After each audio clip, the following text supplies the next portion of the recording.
Mientras napaparanin na ang barangay asin SK elections, mas pinahigutman kan COMELEC ang saindang monitoring sa mga insidente nin pagbakal asin pagpapabakal nin boto. Katakod kay ni piglansar kan COMELEC ang QR code na pwedeng magamit kan publiko para sa mas marikas na pagpapaabot nin impormasyon katakod kan vote buying asin vote selling.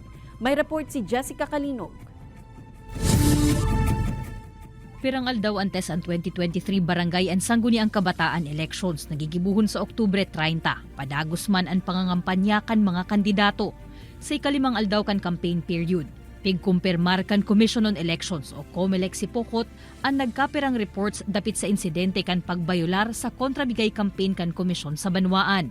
Broad daylight, nangyayari ang cash distribution, and then mo po kaya pag broad daylight tapos ito involves, the activity involves so many people, siyempre natural, makakaabot yan digdi.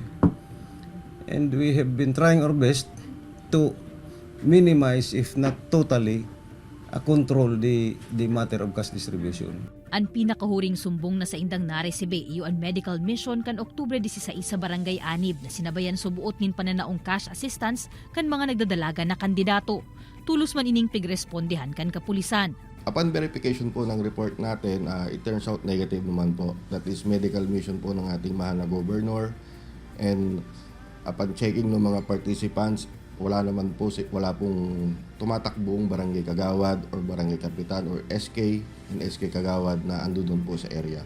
Sa datos kan COMELEC si Pokot, 5 hasta 6 sa 46 na mga barangay kan Banwaan ang subuot may mga insidente nin pananaunin kwarta kan mga kandidato.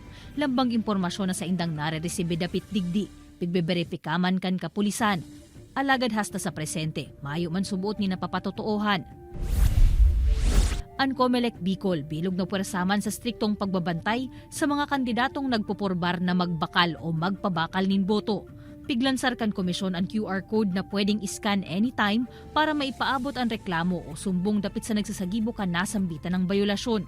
Hagad man kan komisyon ang tabang kan publiko nganing ipaglaban asin mabantayan ang integridad kan demokrasiya durante kan nagpapadagos na election period.